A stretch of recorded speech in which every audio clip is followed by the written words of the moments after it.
a todos. Espero que hayan tenido un excelente descanso. Bueno, los que tienen la oportunidad de salir, porque hay otras personas que nos toca trabajar todavía, o que aprovechan para descansar en el hogar, con la familia. Hay diferentes formas de vivirlo. Espero que hayan tenido una buena semana, que vengan recargados, que vengan con las pilas puestas. Aunque me imagino que por el examen de ayer se descargaron un poquito.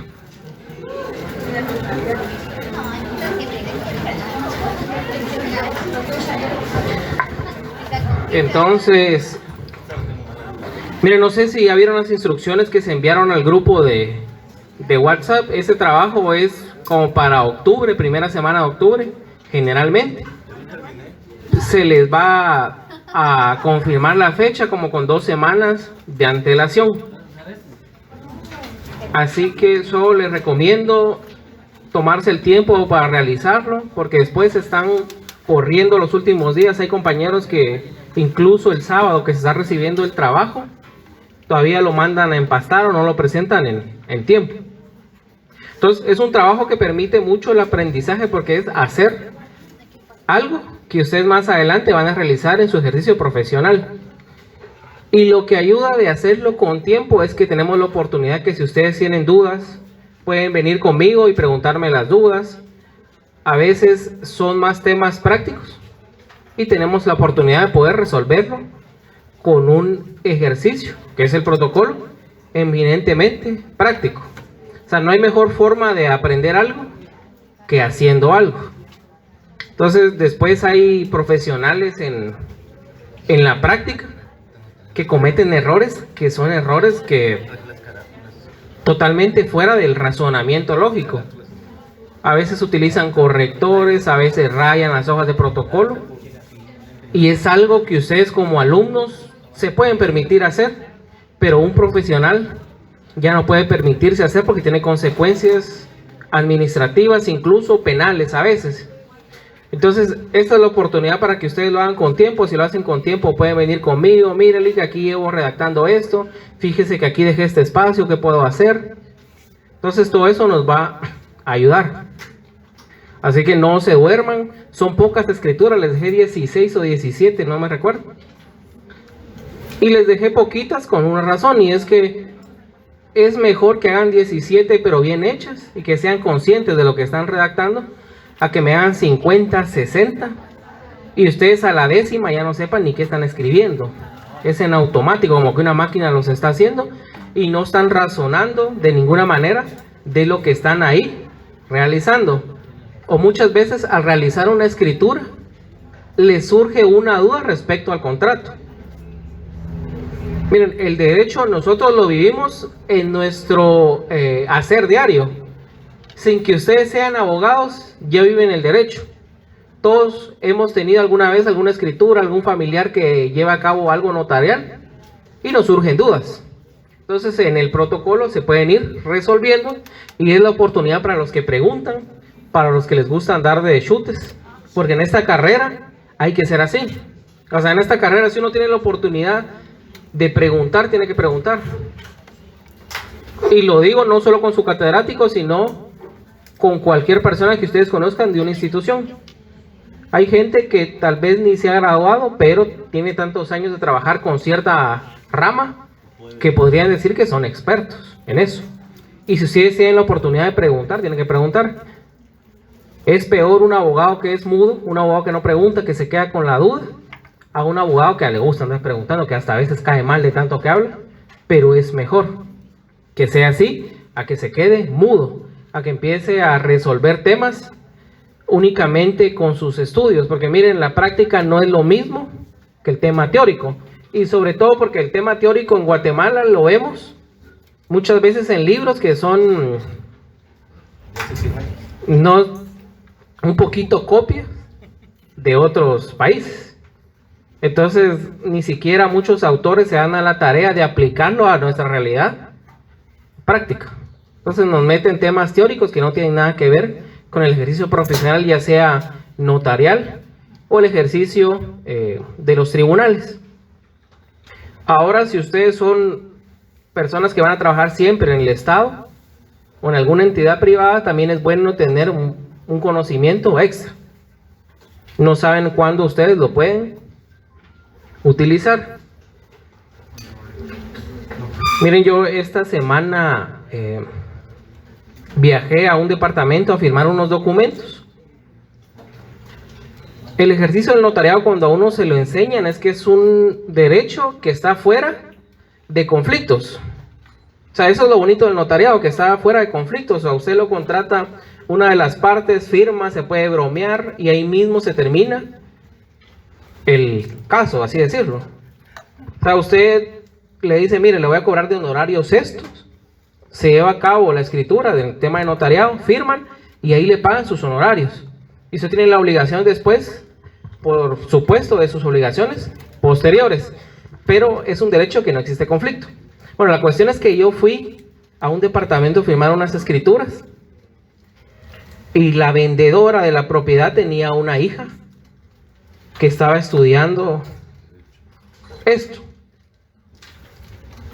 Pero miren, la compañera parecía como que me estuviera juzgando todo lo que hacía. O sea, paso que daba no me quitaba la vista.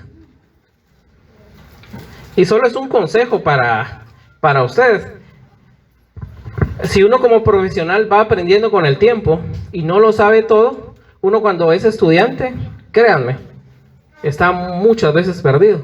Uno cuando recién se gradúa, está muchas veces perdido. Entonces, y menos en notariado, no vale la pena ponerse a la defensiva en estos temas. No tiene sentido el notariado. Y uno a veces se cierra muchas puertas por tener esa actitud a la defensiva y no tener una actitud de aprender. Así que cuidado con eso. Ustedes tienen que ser, yo creo que si el profesional tiene que ser humilde, el estudiante también tiene que ser humilde en ese sentido, no lo sabe todo.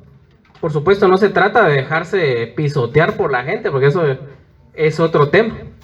Y ustedes como estudiantes de derecho no tendrían por qué permitir que otra persona los pisotee. Pero no significa estar a la defensiva, eso tampoco.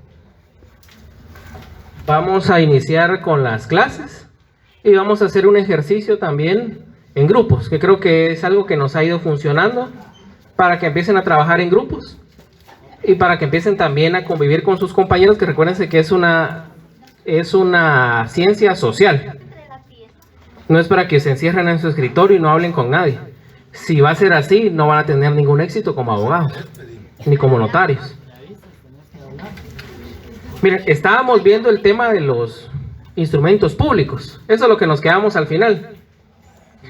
Y hablaba yo que los instrumentos públicos son documentos públicos que realiza exclusivamente el notario. Esos son documentos públicos que realiza el notario.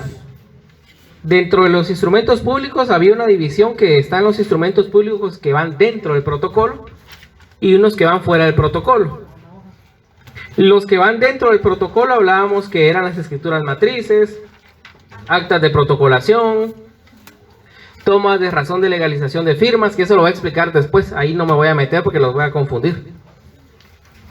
Y demás documentos que el notario registra. Y los que van fuera del protocolo hablamos que hay legalizaciones de copias de documentos, legalizaciones de firmas y actas notariales. Todos esos documentos se hacen en papel bond. Y aunque son más sencillos, siguen siendo instrumentos públicos. Y hablábamos también que estos instrumentos públicos tienen fines. Uno de los fines es perpetuar los hechos y las declaraciones de voluntad, y la otra es servir como prueba. Y hablaba que no todos los instrumentos públicos tienen esa calidad de perpetuar hechos. Únicamente van a perpetuar hechos los que están consignados en estas hojas. ¿Y por qué van a perpetuar hechos? Porque estas hojas, usted como notario no los puede perder, no los puede destruir, y se quedan siempre en su resguardo, siempre y cuando usted siga cartulando. Si usted por alguna razón ya no quiere seguir cartulando o fallece, lo que pase primero, lo traslada al Archivo General de Protocolos. El Archivo General de Protocolos lleva a cabo otro procedimiento, pero con los testimonios que usted da al archivo, estos negocios jurídicos siempre van a existir. Siempre va a haber una constancia de que existieron.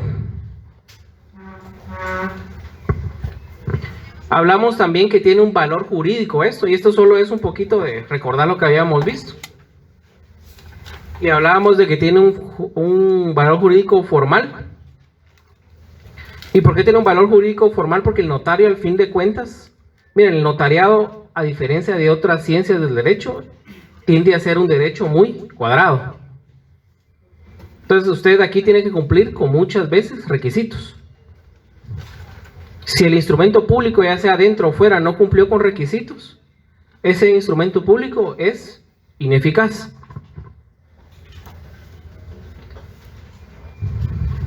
Y tiene un valor probatorio. Eso es lo que creo que vimos en las clases pasadas. Entonces vamos con el siguiente tema, que es eficacia del instrumento público.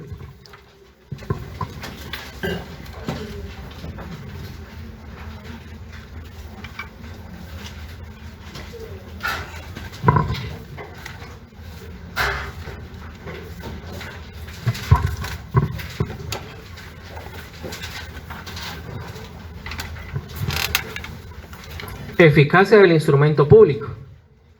Hay un artículo del Código Procesal Civil y Mercantil que yo les dije que lo tienen que aprender de memoria. ¿Alguien lo puede leer? A ver si se recuerdan del artículo.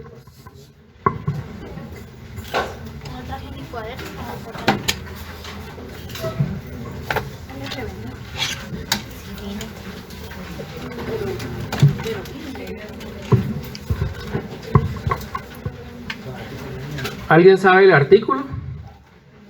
¿Lo pueden leer, por favor, cualquier compañero o compañera?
Gracias.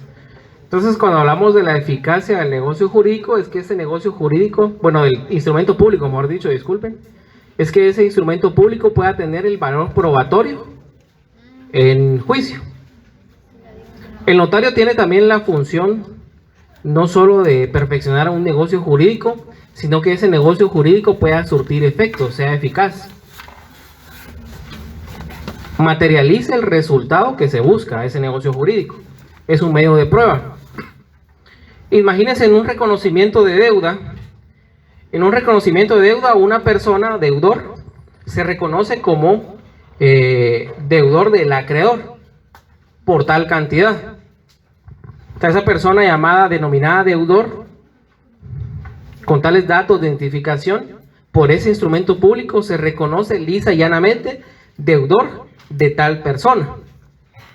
Ese es un instrumento público. Ese reconocimiento de deuda puede ir en escritura pública. Y el testimonio de esa escritura pública, de ese reconocimiento de deuda, es el documento ad hoc para que el acreedor pueda, mediante un juzgado, solicitarle el pago de lo que le debe. Cuando el juzgado notifica la ejecución y el deudor paga, o no pagara, pero se le embargan bienes y al final se logra el cometido, ahí el instrumento público logró ser eficaz. Esa es la eficacia, ese valor probatorio. Y ustedes como notarios tendrían que estar preparados para prevenir las incidencias posteriores que puede llevar ese instrumento público.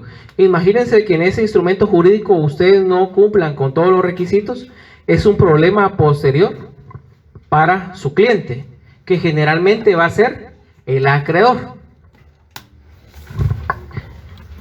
Eso es la eficacia, que el negocio jurídico tenga valor probatorio, pero también que el negocio jurídico cumpla con todos los fines para el cual fue creado. Un contrato de donación que no puede ser inscrito porque tiene muchos defectos de forma, no es eficaz, aunque sea creado por un notario. ¿Qué es lo contrario de la eficacia? Ineficacia. Y cuando hablamos de ineficacia, nos vamos al tema de la nulidad. Miren, si explicáramos en una clase la nulidad de fondo, yo creo que necesitaríamos como un mes para estar explicando bien el tema de nulidad, el tema de las doctrinas que lo regulan. O sea, es un tema bastante amplio del derecho civil. Igual en el tema notarial, sin embargo aquí pues estamos en un tema práctico, vamos a tratar de explicarlo de una manera más somera. Ineficacia a un acto jurídico, igual en la diapositiva está, como consecuencia de carecer de las condiciones necesarias para su validez, sean ellas de fondo o de forma. La de fondo, que es la primera, se produce cuando aquel es ineficaz porque el acto o contrato que contiene está afectado por un vicio que lo invalida, que es el artículo 1301 del Código Civil. Que el 1301 lo que regula es que el negocio jurídico es nulo de forma absoluta cuando es contrario al orden público o a las leyes prohibitivas expresas. ¿Alguien tiene ahí su Código Civil? ¿Se pueden ir al 1791, por favor? 1791.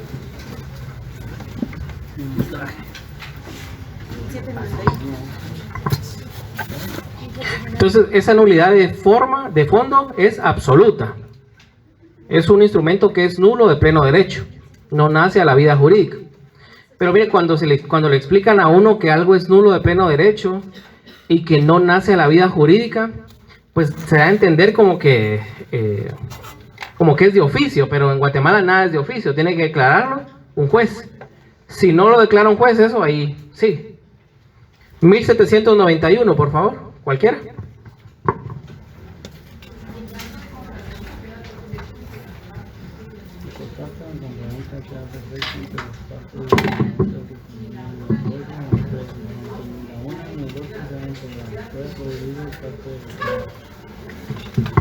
Gracias. Quiero que le pongamos atención al último párrafo de ese artículo. Queda prohibido el pacto de retroventa. Entonces, ¿qué pasaría en una compraventa donde viene el vendedor y le dice, mire, te vendo por tal precio? Y la otra persona pues acepta la venta y paga de la forma que paga. Es un contrato que tiene total eficacia. Es una compraventa normal. Pero hay una cláusula extra dentro de ese contrato que regula. El comprador se compromete que en el plazo de 2 años venderá la propiedad que hoy se adquiere al vendedor por el precio de la venta más un 10% de gananciales, algo así. Y esa cláusula queda fija. Pasan los 2 años y el vendedor, pues lo que le está exigiendo es que le vuelva a vender la propiedad. Y como el comprador no quiere, lo que hace el vendedor es que realiza una ejecución de hacer. Y con esa ejecución de hacer, lo que le está exigiendo al comprador es que faccione la escritura de compraventa donde le regrese la propiedad, donde le vuelva a vender. Esa es una ejecución. Presenta el testimonio de la escritura pública y ese es un documento público que tiene plena validez. Sin embargo, la validez es una presunción que acepta pruebas en contrario. Y el 186 regula: los documentos tienen plena validez, salvo el derecho de las partes de redarguirlo de nulidad o falsedad. Ahí es donde funciona la redarguirlo de nulidad o falsedad. Sería nulidad de fondo absoluta. ¿Y por qué sería una nulidad de fondo absoluta? No todo el instrumento público, no todo el negocio jurídico, sino esa parte en específico del negocio jurídico. Porque es contraria a las leyes prohibitivas expresas. Así funciona la nulidad de fondo. Ataca el negocio jurídico como tal. Entonces, esa cláusula, aunque usted como notario la redactó, aunque la pudo redactar con la mejor redacción posible, no es eficaz. Es ineficaz porque es contraria a las leyes prohibitivas expresas. Y les coloco este ejemplo del pacto de retroventa porque es algo que podría suceder. Generalmente se colocan ejemplos de contrario al orden público, de personas que están vendiendo cosas que no están dentro del comercio. Pero el pacto de retroventa hasta cierto punto sí podría aplicarse. Sí podría haber una persona que quiera que se aplique ese pacto de retroventa. Ahora bien, si no existe la cláusula y el comprador le quiere vender otra vez al vendedor, ¿se podría? ¿Se podría otra vez que el comprador venda al vendedor de regreso? Exactamente. Se puede hacer porque lo que está prohibido es el pacto de retroventa. Porque se prohíbe el pacto de retroventa porque se entiende que si existiera un pacto de retroventa, lo que usted está haciendo es vendiendo porque quiere evadir una obligación en ese momento. O sea, hay hombres que deben pensiones alimenticias y tienen propiedades y lo que hacen es trasladarlas a los papás, a los hermanos. Entonces el pacto de retroventa llevaría a ese fin. Sería: me te la traslado por 2 años y cuando me zafo de este caso me la regresas. Por eso es que está prohibido ese pacto de retroventa, porque es una forma de evadir obligaciones.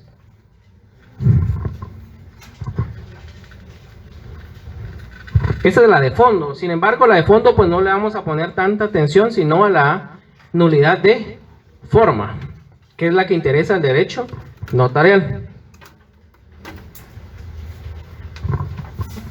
Hay una nulidad de forma absoluta y una nulidad de forma relativa. ¿Alguien me puede leer el artículo 32 del Código de Notariado, por favor?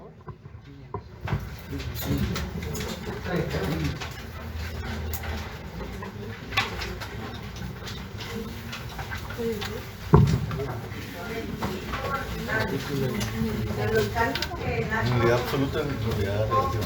De forma absoluta o relativa.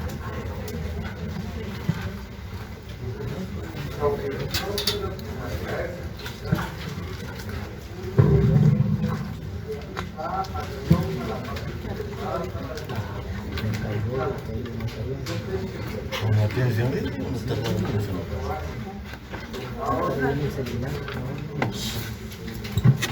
Muchas gracias. ¿Alguien me puede leer el artículo 31, por favor? Del mismo código. Son formalidades esenciales de los instrumentos públicos.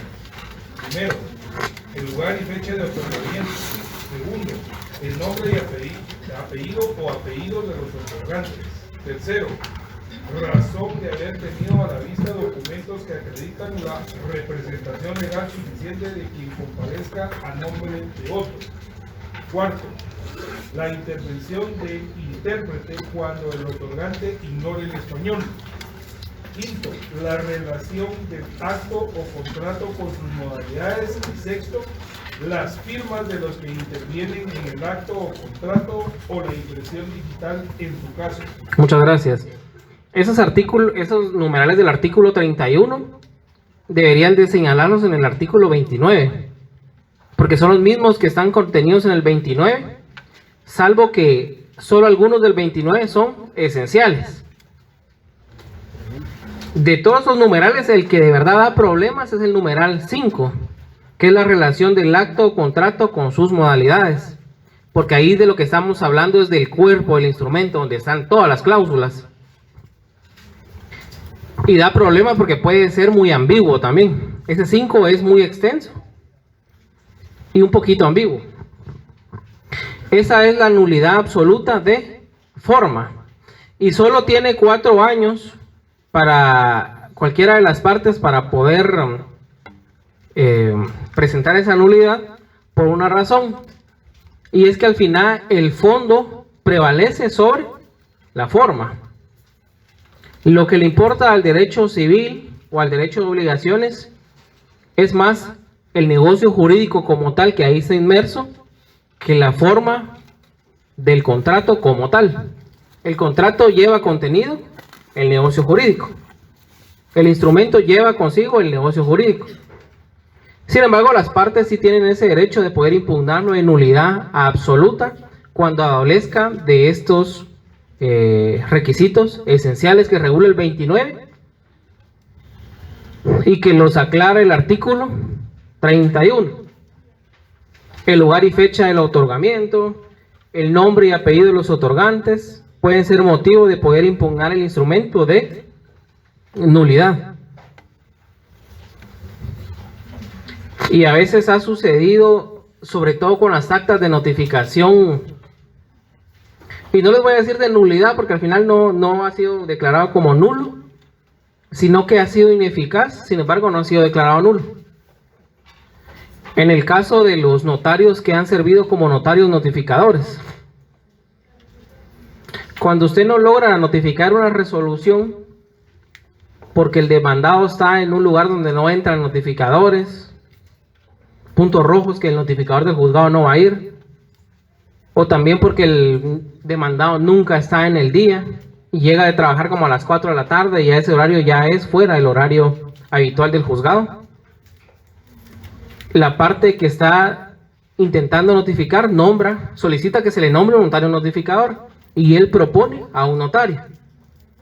Ese notario va al juzgado que se le discierne el cargo, el juzgado le entrega las copias, él entrega las copias y levanta un acta de notificación. Ha pasado muchas veces con algunos notarios notificadores que empiezan a redactar el acta. Dicen: en la ciudad de Guatemala el 29 de abril del año 2025 me encuentro constituido en tal dirección del municipio de Misco, departamento de Guatemala, a requerimiento del juzgado tal, y le vengo a notificar tales resoluciones. ¿Cuál es el problema que ustedes vieron en esa redacción del acta? En la ciudad de Guatemala, el 28 de abril del año 2025, como notario me encuentro constituido en la 7ª avenida 10-40, zona 2 del municipio de Misco, departamento de Guatemala, a requerimiento del juzgado tal. ¿Cuál es el problema que ustedes ven ahí?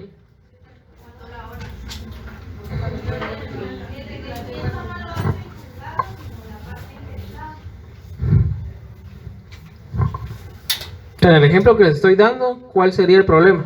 En la ciudad de Guatemala, constituido en una dirección de Misco. Que no sea en la ciudad. Tendría que ser en el municipio de Misco, departamento de Guatemala, que es una cosa que pasa demasiado en los juzgados, que colocan la ciudad de Guatemala y después se encuentran constituidos en otro municipio, y eso es lugar y fecha. Entonces esas actas notariales, cuando van al juzgado mediante memorial, el juzgado las rechaza, porque es imposible que usted esté en 2 lugares al mismo tiempo, en la ciudad de Guatemala y en el municipio de Misco. Entonces son cosas que son sencillas, porque al final el lugar y fecha es lo más sencillo de un documento, y por supuesto, como decía la compañera, la hora. Pero para el ejemplo que le estaba colocando, no iba a colocarle hora. Es algo tan sencillo, pero es algo en lo que nos podemos equivocar, que el juzgado lo va a rechazar por imposibilidad material. Es imposible estar en 2 lugares al mismo tiempo.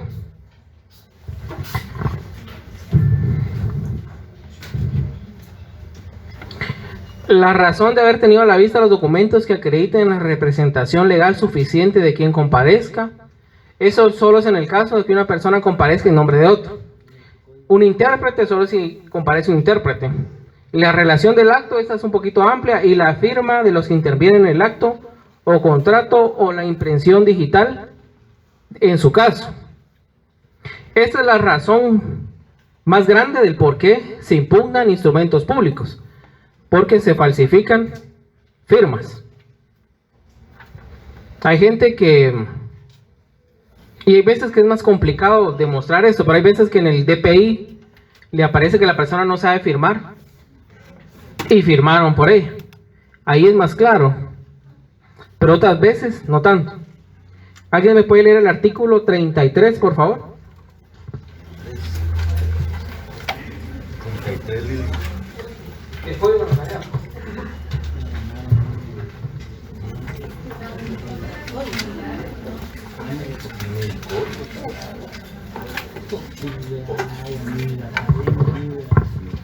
Muchas gracias. ¿Y cuáles son las no esenciales?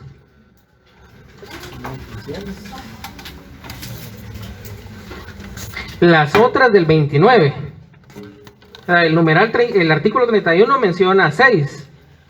El artículo 29 tiene 12 numerales. Entonces hay 6 numerales de ese 29 que no son esenciales. Y por eso ustedes en el 29 tienen que marcar con algo que ustedes se recuerden cuáles son esenciales y cuáles no. El numeral 3 del 29, el numeral 4, el 8, 9, 10, 11, esas son no esenciales. Por lo cual el instrumento público no sería nulo, solo hace que el notario sea sancionado.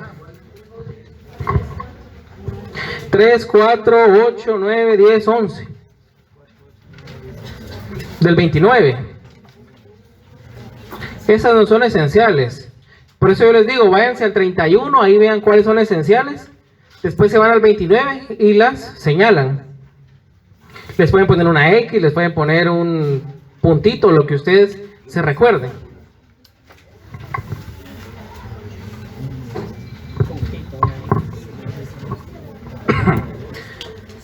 Entonces, estas clases de nulidad tienen 3 principios. Primero, el principio de excepcionalidad. Únicamente las causas de nulidad establecidas por la ley. Imagínense con la burocracia que existe hoy en el Estado, que a veces les exigen colocarle el NIT a las escrituras, el NIT del notario. O sea, en la ciudad de Guatemala, tal fecha, ante mí, su nombre, notario, con código único, número único de identificación, NIT. Y colocan el NIT. Entonces viene una de las partes e impugna esa escritura porque no colocó el NIT. No podría ser impugnable porque es una nulidad que no existe dentro de la ley. O que trate de impugnar la escritura porque usted en cada número no colocó entre cifras los números, entre paréntesis las cifras. Tampoco puede ser impugnable porque no está establecido en ley. Principio de finalidad, el fin prevalece sobre la forma. Subsanabilidad, puede subsanar el instrumento mediante escrituras de ampliación. Si el instrumento lleva un problema y no se lo aceptan en algún registro, usted lo puede subsanar mediante una escritura de ampliación o de aclaración. Y es el caso que no tiene un plazo como tal para ampliar o aclarar, que puede transcurrir 20 años y usted puede aclarar o ampliar dicho instrumento público. Incluso se lo puede ampliar o aclarar otro notario, no tiene que ser el mismo. Yo me acuerdo que hace unos años teníamos el problema con una escritura que no aceptaban en el registro porque no llevaba la nacionalidad del vendedor. Pero una escritura como del 80 y nunca se había inscrito. Entonces lo que se hizo fue que se amplió dicha escritura, nada más, y le amplió otro notario porque el notario que había escriturado, todavía estaba con vida, pero ya estaba muy grande. Ya sabe, entonces se tuvo que ampliar y la amplié, pues en mi caso, su servidor. Entonces sí se puede ampliar alguna escritura pública, siempre y cuando pues no sean las firmas, porque las firmas sí, yo les diría, no se metan con eso. Entonces, habiendo visto la nulidad, nos vamos con la falsedad.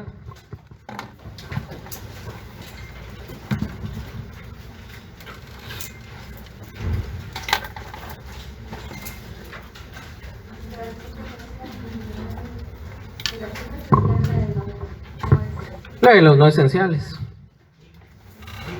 Cuéntenme.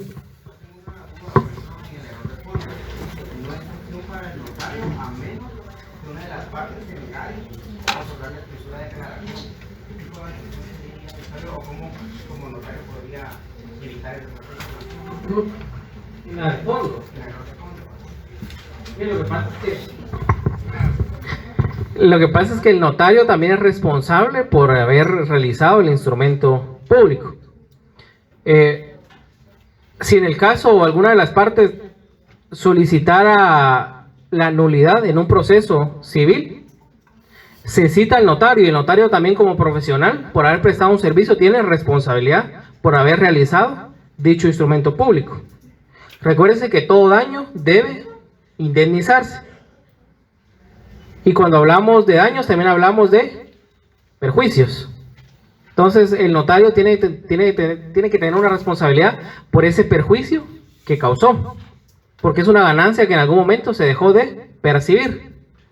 Pero como también tiene ese principio de subsanabilidad, el notario en algún caso sí podría arreglar ese error en la vía extrajudicial, ampliando o aclarando. Por supuesto, si los dos están de acuerdo, si los dos están actuando de buena fe. Sin embargo, cuando hay un error, cuando es una nulidad de fondo, yo creería que alguna de las partes sí está actuando de mala fe. Y el notario, si es conocedor del derecho, no va a autorizar un instrumento con el cual exista una nulidad de fondo. Pero esa nulidad de fondo tiene que ser relativa, tener algún vicio del consentimiento. Ahora, si es absoluta, no se puede subsanar de ninguna manera, porque es contrario al orden público y contrario a las leyes prohibitivas expresas. Ahí no se podría subsanar de ninguna manera. Ahora, si es por dolo, por un error, en cierta manera sí se podría subsanar. Con una aclaración, una ampliación, tendría que verse el caso en concreto. Cuénteme.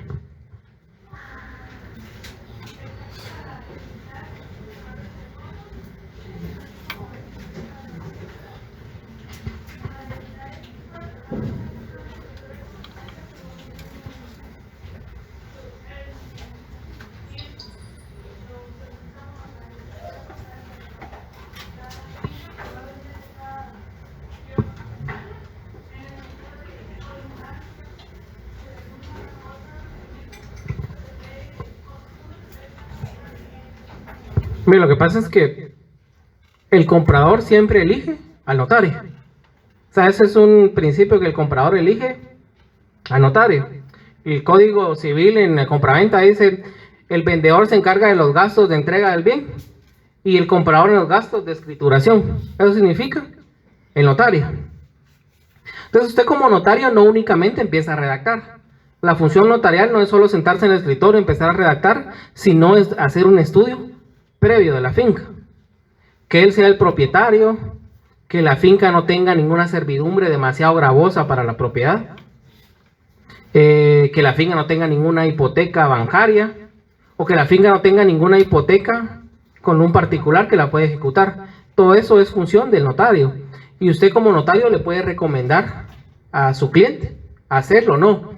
Yo a principio de año me habló un cliente porque quería que le prestara una persona como 300,000 quetzales y le iba a dar en hipoteca una propiedad que esta persona tenía. Lo extraño era el movimiento de la finca, porque la finca la acababan de trasladar del papá al hijo. Entonces vino a los días, esa finca le constituyeron una hipoteca a favor de otro familiar de esas personas. Anteriormente la habían trasladado de otro familiar. Entonces la finca no tenía muchos problemas, pero tenía un movimiento mero extraño, que da como que suspicacias de esto están haciendo algo malo. O sea, lo que van a hacer es estafarlo. Cuando él firme el contrato de la garantía, el mutuo, la van a trasladar a otra persona. Entonces, uno como notario también tiene que asesorar y recomendar. Yo sí le dije, mire, aquí yo le recomiendo no hacer, estas personas lo van a estafar. Ahora, si usted de verdad considera hacer el contrato de mutuo, me disculpo, pero hágalo con otro notario, yo no me voy a prestar para eso. Porque si no, después el problema es uno. Y usted, en base a su experiencia, tiene que saber cuando algo no está bien. Cuando algo está demasiado bueno, no, algo malo tiene. Entonces, uno como notario también tiene que recomendar. Recuérdense que uno de los principios de un profesional es que debe ser independiente. Y nuestros principios deontológicos, digamos, es la independencia profesional. Igual como abogado tampoco se puede. Yo me acuerdo que estaba platicando con un abogado que lleva casos bastante fuertes. Y él me decía, mira, el problema con estos clientes es que a veces yo llego a la cárcel y ahí ya están con el memorial listo para que lo presenten. Ellos mismos hacen el memorial para que lo presenten porque ellos mismos ya saben más que el abogado. Muchas veces con el cliente pasa lo mismo, que ya saben más que el notario. Entonces usted tiene que ser independiente. Si no le parece el negocio jurídico, comuníquelo. Y si el cliente quiere aceptar su consejo, pues está bien. Si no lo acepta, mejor que se haga con alguien más. Eso que se va a ganar ahí puede ser que no le sirva de mucho para después. Entonces usted como notario también tiene esa independencia para poder decir que no. Por supuesto lo va a decir profesionalmente. Tampoco se va a poner a pelear con el cliente. Entonces nos vamos a la falsedad. Hay una falsedad material y una falsedad ideológica. La material, cuando se hace un documento público falso o se altera uno verdadero. Mira, un ejemplo de una falsedad material, cuando se altera uno verdadero, era un ejemplo que pasaba antes, pero pasaba por montones. Y esa es la razón del por qué movieron el archivo como tal de protocolos para la torre de tribunales, para la corte. Antes todos los documentos del tema de protocolo, cuando un notario fallecía, se iban al archivo, pero zona 9. Ahí se iban. ¿Qué es lo que sucedió? Que muchos trabajadores del archivo se robaban las hojas de protocolo de los notarios fallecidos. Había un compañero ahí que era el que se encargaba de eso, se robaba las hojas, se robaba incluso escrituras ya terminadas, y lo hacían para falsificar, para una falsedad material, para alterar documentos públicos que sí eran reales. Era un gran problema eso, porque imagínense que una persona quería robar propiedades con compraventas de años atrás. Entonces lo que hacían es que buscaban protocolos de ese año. Como ellos tienen la forma del sello, tienen la firma registrada ahí, podían registrar firma, podían registrar sellos, se robaban el protocolo de ese año. Y habían notarios que habían fallecido hace 20 años y les aparecían escrituras de hace 15 años que ellos nunca firmaron. Y eso estaba sucediendo, por eso es que lo trasladaron del archivo zona 9 a la Corte Suprema para tener un mayor resguardo, porque se estaban columpiando, dicen ahí. Entonces, ¿qué es lo que se hace ahora en el archivo? Que cuando usted va a dejar un protocolo de un notario que ya falleció, inmediatamente lo destruye. O sea, inmediatamente lo destruyen por eso mismo. porque quedó el temor. Muchas veces la burocracia va muy de la mano de los hechos delictivos o viceversa. Hay a veces demasiada burocracia porque se quiere evitar actos delictivos. Que ha sucedido tal hecho, entonces colocan más burocracia para evitar que suceda eso. Y muchas veces se cometen hechos delictivos por el exceso de burocracia. Porque la gente a veces prefiere falsificar cuestiones que llevarse 2, 3 años en un procedimiento. Entonces la burocracia a veces juega de las dos maneras. A veces es para prevenir hechos delictivos y otras veces es lo que da como resultado los hechos delictivos, porque la gente no quiere estar en tanta burocracia. ¿Su código penal alguien lo trae? ¿Me puede leer el 321, por favor?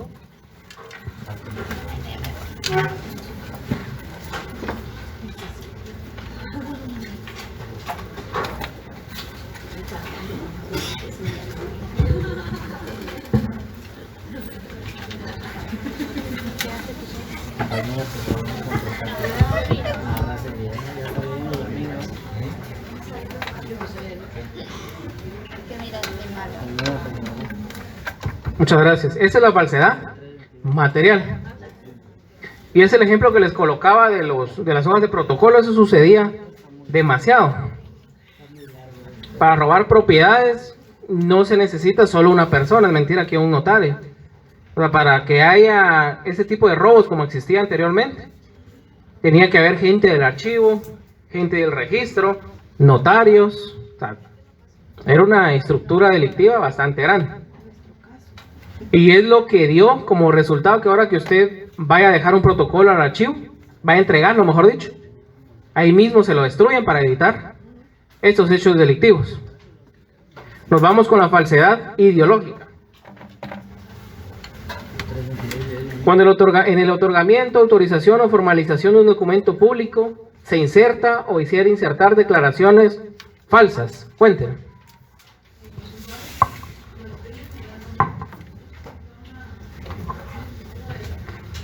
Por eso es que usted envía testimonios, los testimonios. O sea, lo que el registro, el archivo está registrando son los testimonios. Ahí lo registra.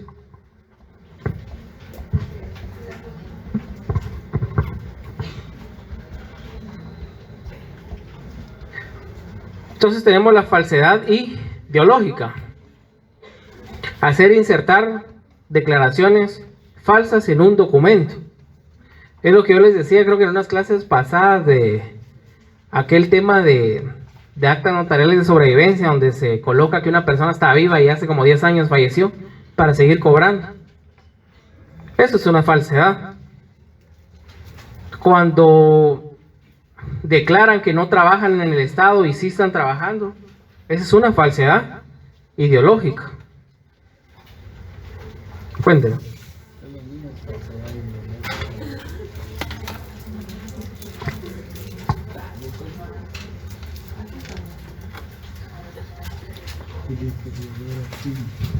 Lo de el archivo o clases pasivas.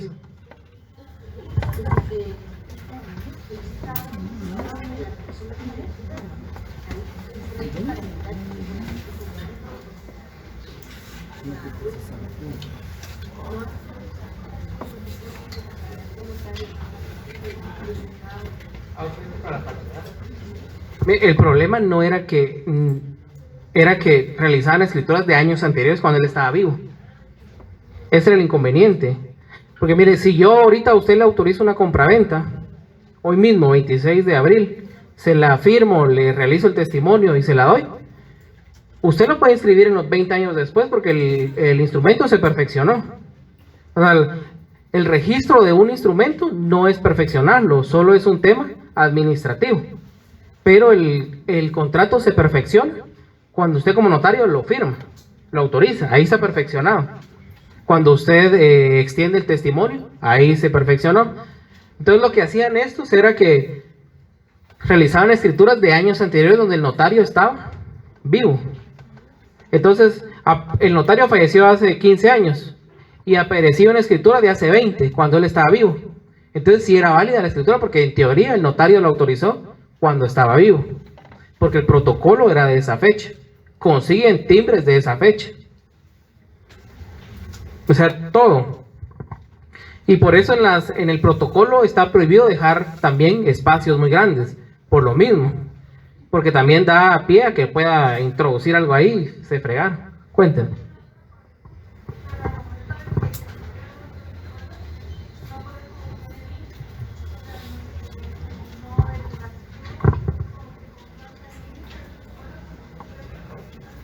Como la presenta en algún registro. Es que mire, lo que pasa es que hasta cierto punto, llevando la investigación, sí se van a dar cuenta. Pero mientras tanto, ese es el problema. Mientras tanto. O sea, el problema no es que no se den cuenta porque se van a dar cuenta. No es, si fuera perfecto, nunca se hubieran dado cuenta. Hay formas de darse cuenta, hay formas de cerciorarse. El problema es mientras sucede. Porque estamos hablando de que un proceso que puede durar años. Y, bueno. No, pero eso es en nulidad de forma. Ahora, estas falsedades nunca se perfeccionan porque es una nulidad absoluta. Desde su inicio está viciada, pero en lo que se averigua, ese es el problema. Imagínense que se hace la compraventa de entre los delincuentes, está bien. Este delincuente le vende a una persona que no tenía idea, la compra. Y este le vende a otra persona que tampoco tiene idea. Estas personas ya están actuando de buena fe. Y ahí es que se frega todo. Sigue ahí vigente, pero sí se va a saber en algún momento. Entonces, por eso es que el archivo ahora destruye protocolos para evitar eso mismo. Porque de darse cuenta, sí se van a dar cuenta, es que no son delitos, no hay delito perfecto, ¿es? Pero en lo que se averigua, ya la vendieron unas 10 veces. Ya hizo bastante dinero la propiedad, porque la propiedad sigue aumentando, se va vendiendo, y llega hasta un 10º comprador que no sabía, porque en algún momento la delincuencia y la mala fe se va a perder y ya alguien va a actuar de buena fe, porque tal vez hasta barata se la están vendiendo. Y por eso es un trabajo del notario averiguar. Pero sin embargo, en esos casos sí está bien complicado uno darse cuenta. Aunque en la inscripción registral va a decir, se inscribió en 2025 de una escritura de 1980. Entonces ahí como notario va a decir, bueno, esto está extraño, entonces mejor no. Pero ha sucedido bastante. Por el famoso caso de los Topacio, que eran los que hacían eso, que incluso mataron a una jueza de Misco porque le estaban robando propiedades a la jueza, se dio cuenta y la mataron. Sí, o el año pasado, antepasado, que tuvieron también otra banda que hacía eso, que estaba robando propiedades, usurpando, porque el término correcto legal es usurpación, que va junto con otros delitos que se cometen, pero el delito de robar sería la usurpación de la propiedad. Ese es el delito como tal. Ahora con el tema del IX que me decía la compañera de las pensiones, lo que sucedía antes es, sobre todo en clases pasivas, que clases pasivas, recuérdense que antes en cada diciembre solicitaban la declaración jurada. Ahora está conectado con el RENAP. Entonces se evitan todos esos temas.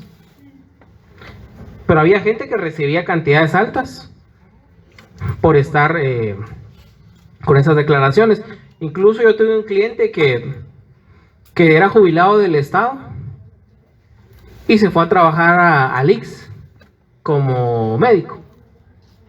Vino a la Contraloría, se dio cuenta de eso y le solicitó la devolución de todo el dinero y de una vez lo denunció. De todo el dinero de la jubilación, porque tenía como 5 años de estar recibiendo la jubilación y 5 años de seguir trabajando en el Estado. 0.29, porque no es lo mismo.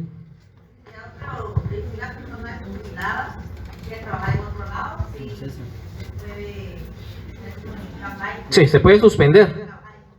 Eso sí, y al final recalcula porque muchos lo hacen para recalcular la pensión, que sea un poquito más alta. Ujú. Eso es lo que hacen generalmente, suspenden y recalculan para que sea un poquito más alta. Pero lo que hacía este cliente es que tenía un contrato, creo que era 0.22. Entonces él sí tiene prestaciones. Y seguía recibiendo la jubilación. Trabajó como 5 años en el IX y recibió la jubilación. Debía como 400,000 a la Contraloría General de Cuentas. Y mira, la Contraloría General de Cuentas, cuando hay robos descarados, pues ahí van con su vendaje. Pero cuando ustedes vieron mal un libro, ahí se van los reparos. O sea, para esas cosas sí son muy pilas, para otras cosas no tanto. ¿Alguien puede leer el 322? Por favor. 322. Código Penal. ¿Leímos el 322 anteriormente o el 321? Entonces 322, por favor. Es la falsedad material.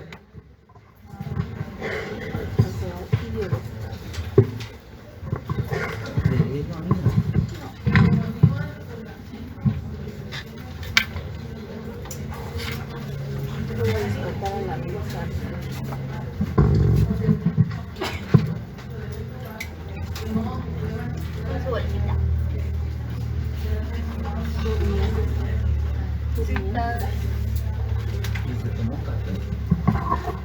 Muchas gracias. 322, falsedad ideológica. Que yo creo que es de las falsedades más sencillas de demostrar. Incluso han habido notarios que han tenido problemas de falsedades con auténticas de DPIs. Pero parece ridículo también del Ministerio Público, pero lo han hecho. Hay una colega que la sindicaron porque ella autenticó un DPI que era falso. Entonces, ahí sí me parece exagerado, porque uno como notario no tiene las facultades de darse cuenta de lo que es verdadero y lo que es falso. Pero para evitar un problema buscó un criterio de oportunidad con el MP y así solventó su situación jurídica con un criterio de oportunidad. Pero es exagerado que se lleve a cabo un proceso penal por una auténtica. ¿Cuánto puede cobrar usted por una auténtica de DPI? Unos 100 quetzales. O en finanzas, que creo que cobran como 25, ¿Qué repercusiones tuvo eso?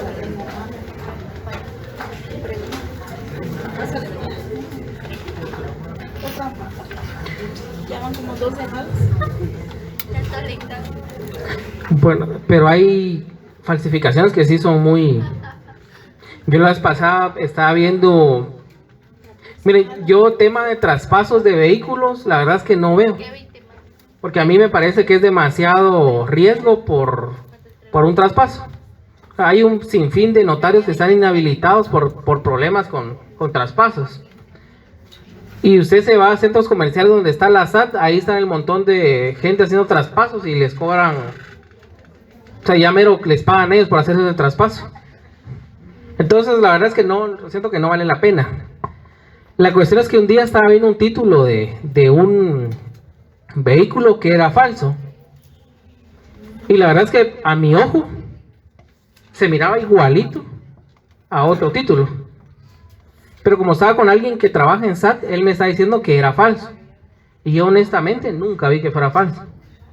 Entonces a uno como notario, a veces sí lo pueden fregar con eso. Porque no somos expertos. Con un título pues creo que es más delicado. Ahora con un DPI que esté la falsificación bien hecha. Al final, en la auténtica de lo que se da fe, es que eso es copia de lo que le están presentando. Uno como notario no da fe de que el DPI es falso o verdadero, sino que la fotocopia es de eso. Pero bueno, fue criterio del Ministerio Público y se buscó un criterio de oportunidad. ¿Alguna duda respecto a la falsedad ideológica o material? Ahí cuando la cometan me hablan más adelante. Es que no sé si la tengo más. Entonces, habiendo visto la falsedad, vamos al siguiente tema, que es el protocolo. Y ya vamos adentrando a temas más prácticos.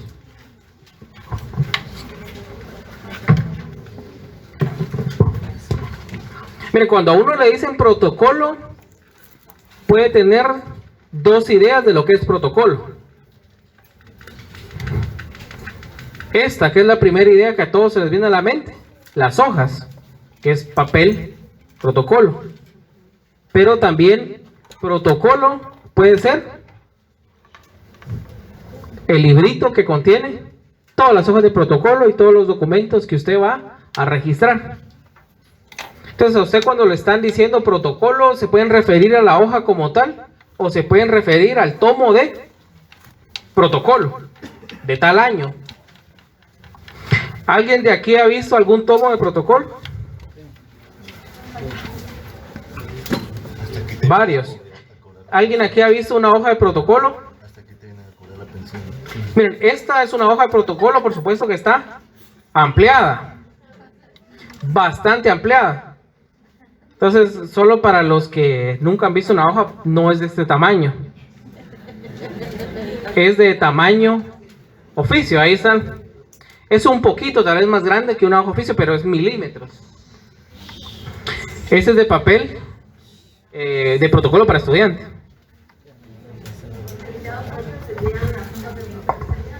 El papel sellado, pero es diferente. Muy parecido. Lo que pasa es que antes algunos documentos incluso que iban a los juzgados o los juzgados no utilizaban papel bond como para trabajar, sino que usaban papel sellado, que es diferente al papel sellado especial para protocolo. Es diferente. Ahora la ley de timbre fiscal en su reglamento establece que el papel sellado ya no existe. Ahora lo que existe es el papel bond, que es lo que se utiliza para realizar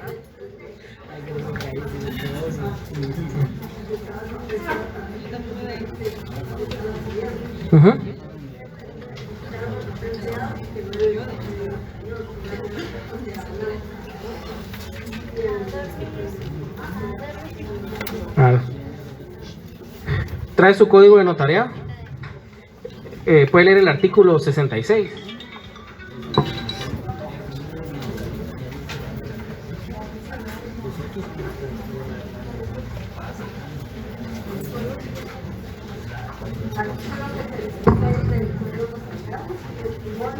La copia de escritura de la razón auténtica o de la discusión o el acta de constitución expedida de papel sellado y sellada y firmada por el notario autorizante o por el que lleva de conformidad.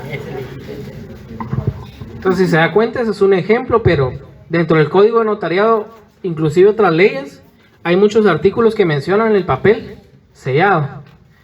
Pero ahora lo que se tiene que entender como papel sellado es papel bond. Entonces el papel sellado ahora no se utiliza, es papel bond.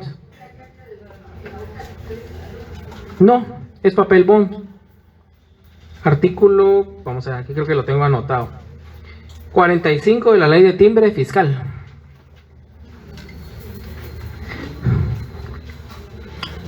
Si es compendio, tiene que estar ahí la ley.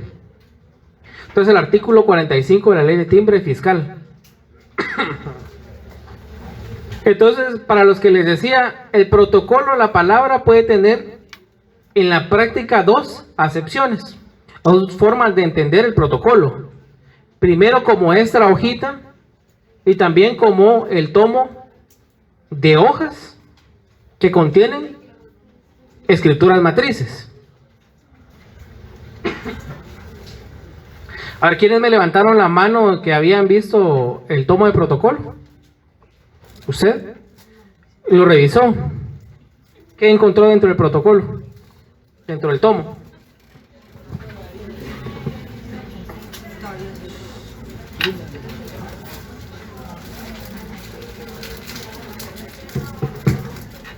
Los atestados.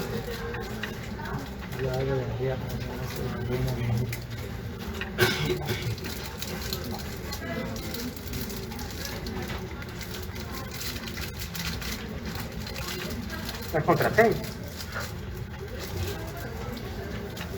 de las constancias, que todos son atestados. O sea, las constancias, todo eso han atestado. Pero excelente. O sea, todo eso va a encontrar usted, el cierre del protocolo. Todo eso lo va a encontrar dentro del protocolo, pero cuando estamos refiriendo al tomo del protocolo. Pero esto también lo podemos entender como protocolo. Cuando hablamos de instrumentos públicos, los que van dentro del protocolo van dentro de estas hojas. Aquí se redacta. Por supuesto, la hoja es más pequeña. ¿Quién le vende a usted el protocolo? La SAT. El también llamado registro notarial es el volumen o serie de ellos en que el escribano colecciona ordenadamente y conforme a la ley los instrumentos matrices de oficios sometidos a su custodia. Entonces, es fácil entender el protocolo, que al final cuando le damos esa denominación de registro notarial, es más fácil entender que es un tomo de protocolo. Las personas que laboran en la entidad estatal, alguna entidad estatal, ahí pues llevarán algún tipo de libro de actas, y sucede lo mismo con el protocolo. Al final del año, cuando usted termine de cartular, esas hojas van a formar parte de un libro, denominado también protocolo, que va a ser una colección ordenada de estas hojas, conforme a un número de orden y un número de registro. Estas hojas llevan, aquí se lo borré por supuesto, llevan un número de registro. Si esta es la número 80, atrás de esta tiene que ir la 81, la 82, 83, 84, 85, 86. Si esta es la número 80 y tiene fecha 26 de abril, la siguiente va a ser la 81 y tiene que tener una fecha, ya sea la misma o posterior. Porque recuérdense que usted como notario también puede autorizar varios documentos el mismo día. Y sería lo mejor para ustedes, como que estén ahí autorizando y autorizando. Lo que no puede suceder es que tengan una fecha anterior. O que esta sea la 80 y aquí atrás vaya la 79.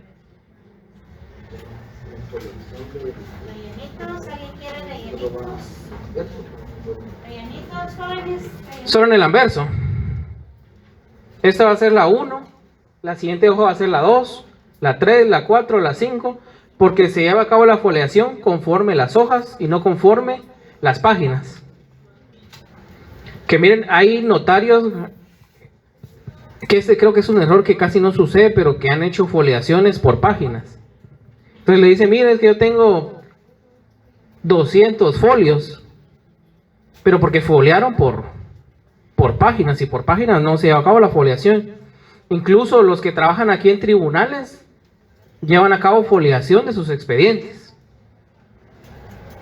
o los que trabajan en instituciones y tienen que llevar a cabo foliaciones. 1, 2, 3, 4, 5, 6, 7, 8, hasta donde llegue, pero es por hoja. Este es el anverso, este es el reverso de la hoja. De cada lado tiene 25 líneas. Usted solo puede escribir sobre las líneas. Si se sale de las líneas, se tiene por no puesto. No puede pasarse de 25 líneas y tampoco puede consignar firmas que estén fuera de las líneas. Eso es lo difícil del protocolo. Lo complicado creo que a veces es más la impresión que otra cosa. De verdad que hay contratos que en una media hora uno los saca o menos tiempo, unos 20 minutos y para afuera. Pero está una hora imprimiendo a veces, ajustándola ahí.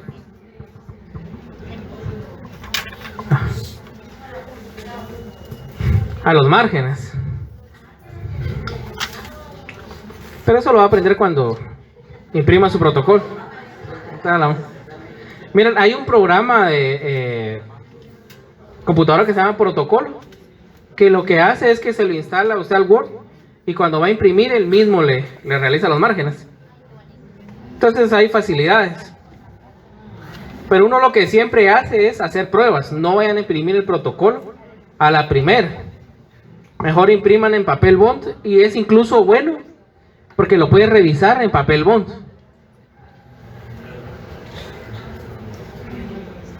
Imagínense que se lo dé a su cliente para que lo revise, porque a veces uno se los da a leer a los clientes para que revisen sus datos. No el documento como tal, sino que sus datos, porque miren, a uno como notario a veces se le van que el nombre va mal, que tiene una letra mal, y se lo da al cliente para que lo lea. Por supuesto, el cliente no va a leer nada. No leen, miren, usted le puede dar esto y no lo van a leer. Por alguna razón usted le dice que lee y no lea. Le dicen que sí, pero imagínense que tenga un cliente que sea de aquellos que sí leen y si encuentran que su nombre está mal, le colocan un circulito, digamos. Imagínense que ustedes se lo den a revisar ya en la hoja de protocolo y el cliente haga eso. Se ponga ahí a rayar la hoja de protocolo. No se puede. Entonces, estas son las hojas de protocolo, artículo 8 del Código de Notariado. ¿Alguien lo puede leer, por favor?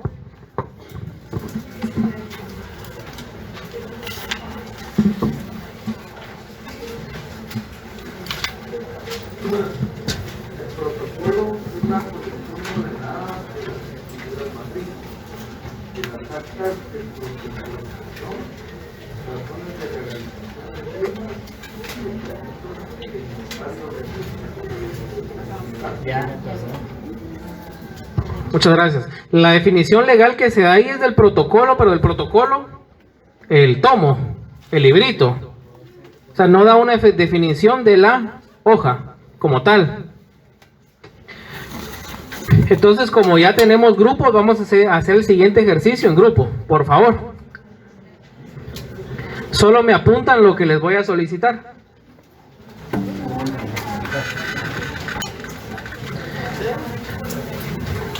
Me tienen que buscar. Miren, vamos a hacer el mismo ejercicio. Lo hacen en hojas de cualquier tipo. Cuando lo tengan terminado, pasan conmigo para que se lo rubrique y lo suben a Classroom. Lo mismo que hemos hecho. Entonces tienen que hacer lo siguiente. Primero, buscar, ahora que tienen internet todos, creo, busquen el año de la primera hoja de protocolo, de la impresión de la primera hoja de protocolo, quién es la entidad que imprime el protocolo,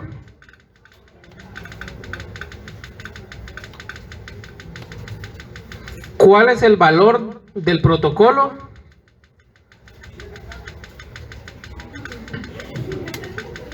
de qué forma se paga el protocolo, qué entidad lo vende y cuál formulario se utiliza para pagar el protocolo. ¿Quiénes pueden comprar el protocolo?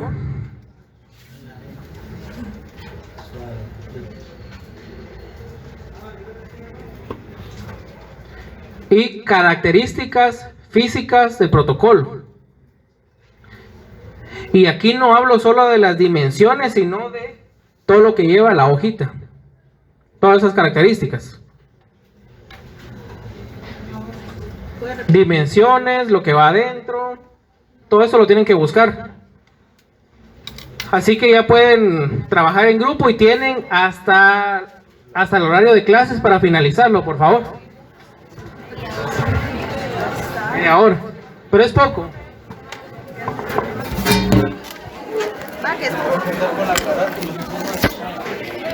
Yo no tengo. ¿Qué me pasa?